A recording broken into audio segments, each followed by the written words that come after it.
Hey guys, welcome back. Today we discuss about Azure Site Recovery.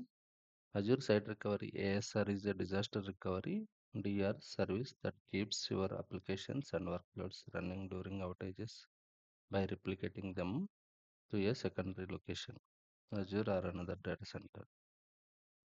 What Azure Site Recovery does: continuous replication of VMs and servers, automated failover and failback, minimal downtime, low RTO and data loss, low RPO, non-disruptive DR testing. So what is failover and failback? So failover is the process of switching workloads from the primary site to the secondary site when a disaster or outage occurs. Type of failover: planned failover. So failover is failover is the process of switching workloads from the primary site to secondary site when a disaster or outage occurs. So type of failures: planned failover, used for maintenance or testing. So this is planned failure and it is used for maintenance and testing. So primary site is still accessible. Then we will do this.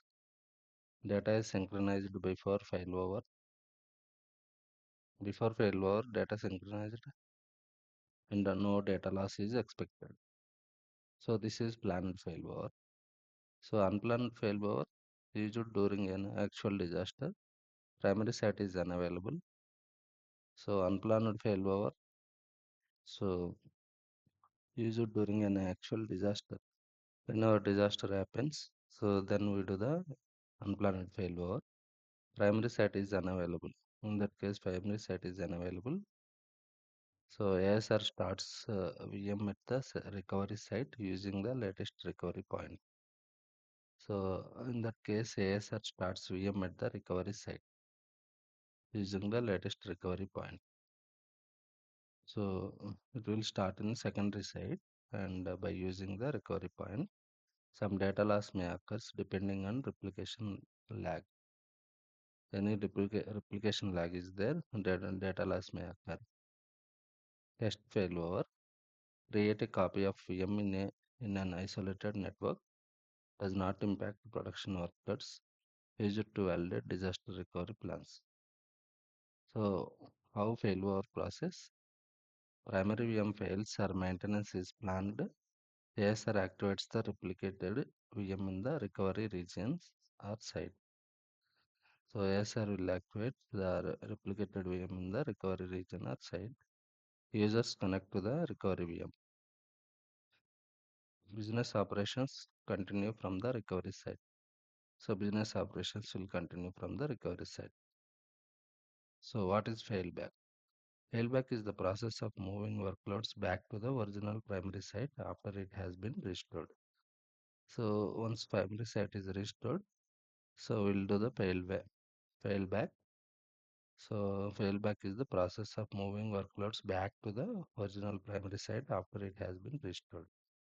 So once it is restored, we will fail back the original primary site. Failback process: repair the primary site. So first repair the primary site, then start reproduction, reserve replication. Data is replicated from the recovery site back to the primary site. Perform a planned failover to the original site. Workload resume running from the primary site. So workloads resume running from the primary site. Example: imagine a VM running in a East US and replicated to Central US.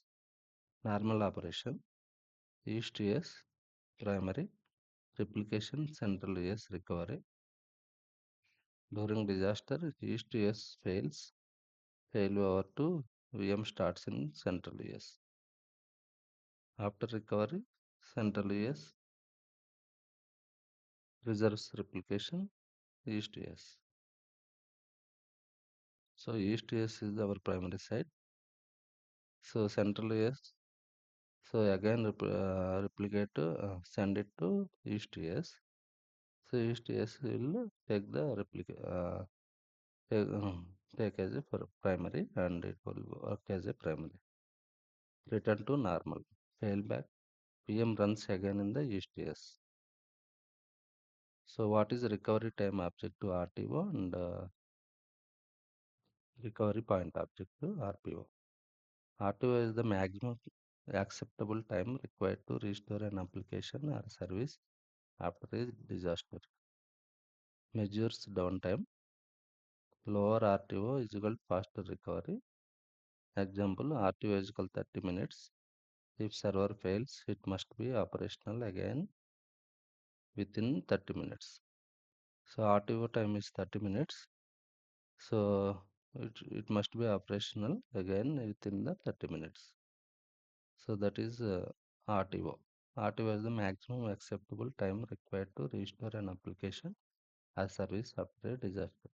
Once disaster happen, so maximum time acceptable time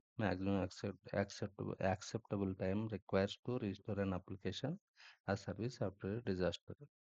So this is maximum acceptable time. RTO is called 30 minutes. It should be restored within 30 minutes. Recovery point objective RPO. RPO is the maximum acceptable amount of data loss measured in time. So this is a maximum acceptable amount of data loss measured in time. Measures data loss. Lower RPO is equal to less data loss. So RPO is equal to higher, it will be less data loss. Example, RPO is equal to 5 minutes. In a disaster, you may lose at the most 5 minutes of data. So if it is a 5 minutes, so for that 5 minutes data may be lost during the recovery. So that is about RPO and RTO.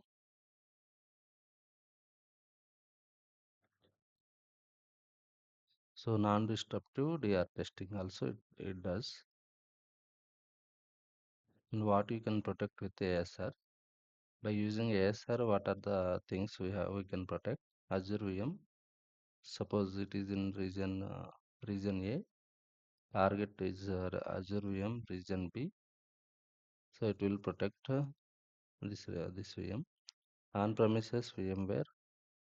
On-premises VMware. Target Azure. On-premises Hyper-V. So secondary site is Azure only.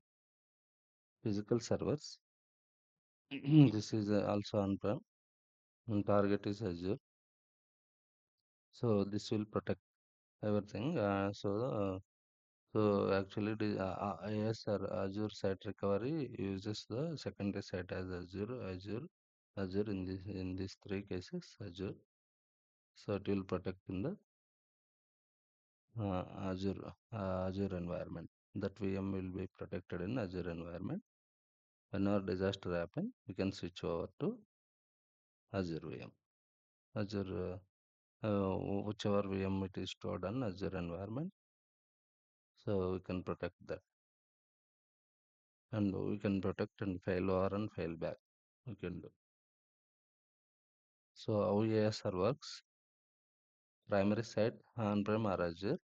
Continuous replication, recovery service vault. It will store in recovery service vault. So secondary site Azure region. It send it to secondary site. That is also Azure region. Key components. First one is recovery service vault. It is central management for replication and failover. So this is the central management for replication and failover. So it is a central storage also for replication and failover. Replication, app consistent and class consistent snapshots uses Azure storage behind the scenes. So replication uses app consistent and class consistent snapshots uses Azure storage behind the scenes. So behind it will uses the Azure storage. Failover types, test failover, no impact on production, planned failover, zero data loss, maintenance, whenever we do maintenance, that is planned failover, and test failover.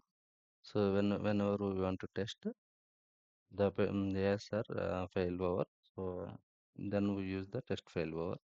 Planned failover also whenever we do the maintenance, then we use the planned failover, and unplanned failover during disaster, unplanned failover. Failback. Failback returns workloads to original site after recovery. So once the primary site is recovered and it is stable and it has been restored, so then we do the failback. So failback does return workloads to original site after recovery. So Azure to Azure ASR architecture, Azure VM region 1 replication ASR recovery service, it store in recovery service one, and it send it to Azure VM region 2. RPO and RTO we already discussed. RPO seconds to minutes. So second RPO we can mention seconds to some minutes, and RTO minutes, depends on VM size and complexity. Pricing, first 31 days free for Azure VMs. After that ASR instance free. So ASR instance is free for VM or month, for VM or month. ASR instance is free. After that storage plus outbound data charges during failover. ASR instance free for VM. For VM wise it is free, and only it charges storage plus outbound data charges during failover. So it charges only storage plus outbound. So instance is free, but storage and outbound based on storage and outbound data charges during failover. So much cheaper than running a full DR environment 24/7. So if we do the full DR environment for all VMs, it will charge. If it is a single VM, that it can save the cost. ASR versus Azure backup. Backup is called data recovery. ASR is called business continuity. So these things we have to remember. Backup is called data recovery. ASR is called business continuity. So these key points we have to remember. Feature, purpose, Azure backup is backup purpose is data protection. Azure Site Recovery is disaster recovery. Recovery, files, VM restore. So Azure Site Recovery, full VM failover. So uh, it doesn't work with the files. It work with only full VM failover. Downtime, Azure backup downtime is high. Azure Site Recovery downtime is very low. Automation, Azure backup automation is very limited. Azure Site Recovery automation is very high. When to use ASR? So when we have to use Azure Site Recovery? So if we have any business critical applications, then we have to use Azure Site Recovery. Compliance requires DR. So organization require any compliance for DR, disaster recovery, then we have to use Azure Site Recovery. Regional level failure protection. So regional level failure protection, region level any failures we have to protect. So then we have to use the Azure Site Recovery. Then it will store VM into the secondary region, and we can protect the regional level failure. On-prem to Azure DR strategy.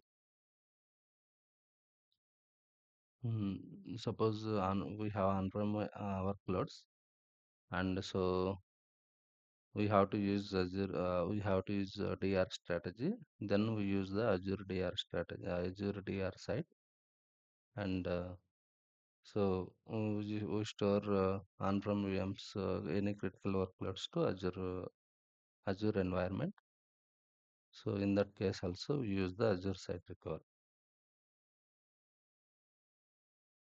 So strategy, exam tips. Azure is for DR, disaster recovery. Sorry, ASR is for the DR, disaster recovery, not backup. It's not a backup. It's a disaster recovery. Whenever disaster happens, so in that case we recover the VM. It's not a backup. Backup, backup is restores data.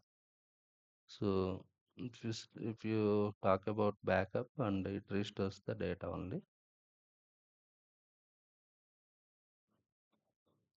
So thanks. That's all about Azure ASR. Thank you.